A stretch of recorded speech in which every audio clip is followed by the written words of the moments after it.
2m짜리 굉장히 유용할 것 같아요. 이걸 왜 언급을 따로 안 했는지는 잘 모르겠어요. 일반과 프로에서는 차이가 없어졌다, 이렇게 보시면 좋을 것 같습니다.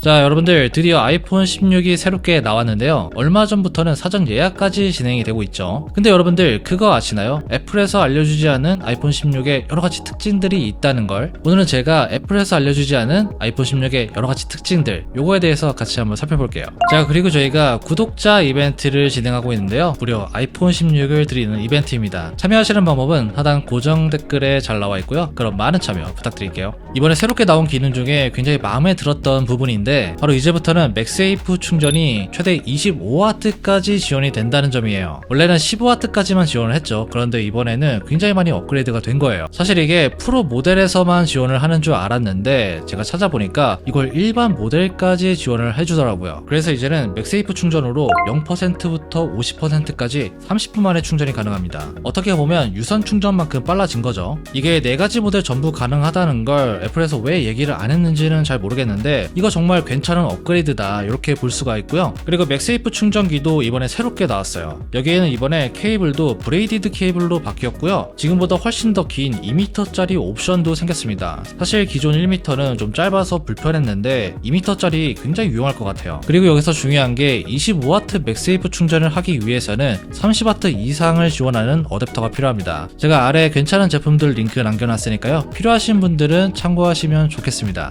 자, 두 번째는 바로 렌즈 코팅입니다. 이번에 아이폰 16 4가지 모델 전부 카메라에 AR 코팅이 들어갔는데요. 이건 안티 리플렉티브 코팅이라고 해서 반사를 줄여주는 효과가 있습니다. 아이폰 같은 경우 예전부터 지적을 받았던 게 바로 고스트 현상이죠. 근데 스펙표를 보면은 프로 같은 경우 그냥 AR 코팅이라고 나와 있는데 일반은 퓨전이라고 써 있어요. 아마도 기본형과 플러스는 광각 렌즈에만 이 렌즈 코팅이 들어간 것 같고요. 프로는 3개의 렌즈 모두 적용이 된 것 같습니다. 제품을 받으면 실제로 고스트 현상이 얼마나 개선이 되었는지 바로 보여드릴게요. 세 번째는 새로운 이미지 포맷인데요. 이번 아이폰 16 프로 라인업은 새로운 이미지 포맷인 JPEG XL을 지원합니다. 이건 아이폰 업데이트 코드에서 발견이 되었다고 하는데, 이 포맷의 장점은 이미지 품질을 떨어뜨리지 않으면서 굉장히 작은 파일로 저장이 가능하다는 거예요. 여러분들 그 프로 로우 촬영을 하면 용량이 굉장히 많이 커지잖아요. 이런 경우 이 로우 이미지를 작은 파일로 생성할 수가 있는 거죠. 대략 30% 정도 용량을 세이브할 수 있다고 하고요. 기존에 로우 이미지 용량 때문에 좀 스트레스 받으셨던 분들은 이걸로 바꾸면 획기적으로 용량을 좀 아낄 수 있지 않을까 싶습니다. 네 번째는 바로 메모리인데요. 애플에서는 언급하지 않았지만 이번 아이폰 16 4가지 모델 전부 8GB의 램이 들어갔습니다. 기본형과 플러스는 기존 6GB에서 2GB 늘어난 거고요. 프로와 프로 맥스는 기존에도 8GB였기 때문에 변화는 없다고 볼 수 있어요. 이번에 이렇게 일반 라인업까지 램을 늘려준 건 바로 애플 인텔리전스 때문이라고 할 수 있는데, 이 애플 인텔리전스를 구동하기 위해서 필요한 램이 8GB 이상이라고 해요. 그렇기 때문에 일반과 프로 모두 애플 인텔리전스를 사용할 수 있다, 이렇게 보시면 되고요. 이렇게 되면서 일반 모델 같은 경우는 기존보다 멀티태스킹 하는 데에도 좀 더 수월해졌다, 이렇게 볼 수도 있습니다. 그리고 이번에 일반과 프로 칩셋이 다른 게 들어갔잖아요. 일반에는 A18 그리고 프로에는 A18 프로 이렇게 들어갔는데, 생각보다 많은 분들이 이게 CPU 성능에서 차이가 많이 난다, 이렇게 알고 계신 것 같아요. 그런데 이 A18과 A18 프로 CPU 성능은 동일합니다. 이게 GPU에서 약간의 좀 차이가 있는 거예요. 어쨌든 프로와 일반 사이에 AI 퍼포먼스와 멀티태스킹, 여기에서는 차이가 없다, 이렇게 보시면 됩니다. 다섯 번째는 바로 배터리인데요. 이번에 배터리 성능이 좀 더 좋아졌습니다. 우선 프로 맥스의 경우 동영상 재생 기준 4시간 정도 늘어났고요. 프로 모델도 마찬가지로 4시간 정도 늘어났습니다. 반면에 아이폰 16 같은 경우는 2시간 정도 늘어났고, 플러스가 가장 변화가 적은데 플러스는 1시간밖에 안 늘어났어요. 아직 제품이 나온 건 아니라서 정확하게 몇 밀리암페어가 들어갔는지는 모르겠지만 그래도 전체적으로 꽤나 많이 늘어났죠. 이게 실사용에서는 좀 다를 수도 있는데, 어쨌든 이번에 배터리가 가장 오래가는 아이폰을 찾는다면 프로 맥스 쪽으로 선택하는 게 좋을 것 같습니다. 그리고 다음은 바로 셀피 카메라 기능인데요. 바로 퀵테이크 영상 촬영이에요. 이제는 전면 카메라로도 4K 60프레임 돌비 비전 촬영이 가능해졌어요. 여러분들이 그 사진 모드에서 셔터 버튼을 길게 누르면 바로 영상 촬영할 수가 있잖아요. 이게 바로 퀵테이크 영상 촬영인데, 기존보다 이거보다는 훨씬 더 고화질로 촬영할 수 있다, 이렇게 생각하시면 되고요. 영상 촬영을 자주 하신다면 이 기능 아마 유용할 것 같습니다. 자, 7번째는 바로 와이파이인데요. 이번에 아이폰 16 일반 라인업과 프로 라인업 모두 와이파이 7이 들어갔습니다. 기존 아이폰 15 같은 경우는 와이파이 6가 들어갔죠. 그리고 프로 모델에서는 와이파이 6E가 들어갔는데 이번에는 동일하게 와이파이 7으로 업그레이드가 된 거예요. 나름 굉장히 좋은 변화고 속도가 꽤나 많이 올라갔는데 이걸 왜 언급을 따로 안 했는지는 잘 모르겠어요. 어쨌든 이번에는 와이파이에서도 일반과 프로에서는 차이가 없어졌다, 이렇게 보시면 좋을 것 같습니다. 그리고 블루투스 같은 경우는 변화가 없습니다. 여전히 블루투스 5.3을 지원해요. 사실 변화가 없기 때문에 애플에서 굳이 언급할 필요는 없었겠지만 이건 아이폰 14 때부터 2년 동안 달라지지 않은 거예요. 내년에 아마 업그레이드가 되지 않을까 싶긴 한데 올해는 변화가 없다, 이렇게 알고 계시면 좋을 것 같습니다. 자, 마지막은 바로 파인우븐 맥세이프 지갑인데요. 애플이 작년에 야심차게 가죽 제품을 없애고 파인우븐 케이스와 지갑을 출시했잖아요. 근데 이게 가격은 그대로 비싼데 내구도가 정말 너무 형편이 없어서 욕을 아주 많이 먹었어요. 그래서 이번에 찾아보니까 파인우븐 케이스는 아예 사라졌고요. 맥세이프 카드 지갑만 남아 있더라고요. 사실 이미 파인우븐 소재 자체가 약간 실패작이라고 봐도 무방한데 이거 가격이라도 내려야 되지 않나 싶긴 해요. 85,000원? 솔직히 좀 이거 내고 구매하신 분들이 만족할까? 이런 생각이 좀 들긴 합니다. 그리고 요거 대신해서 새롭게 나온 건진 모르겠는데 비츠 아이폰 16 케이스가 이번에 새롭게 나왔어요. 케이스를 좀 보면은 뒷면에 맥세이프 링이 이렇게 들어가 있죠. 디자인은 굉장히 깔끔하고요. 딱 애플스럽긴 한데 좀 아쉬운 건 이게 PC 소재의 케이스입니다. 개인적으로는 이걸 가죽으로 했으면 어땠을까 싶긴 한데 애플에서 더 이상 가죽을 쓰지 않기 때문에 이건 뭐 어쩔 수가 없는 부분이죠. 이름에 비츠가 들어가 있는데 이게 왜 들어간 건지는 저도 잘 모르겠어요. 아무튼 이렇게 새로운 케이스가 나왔다는 거 구매하실 때 참고하시면 좋을 것 같습니다.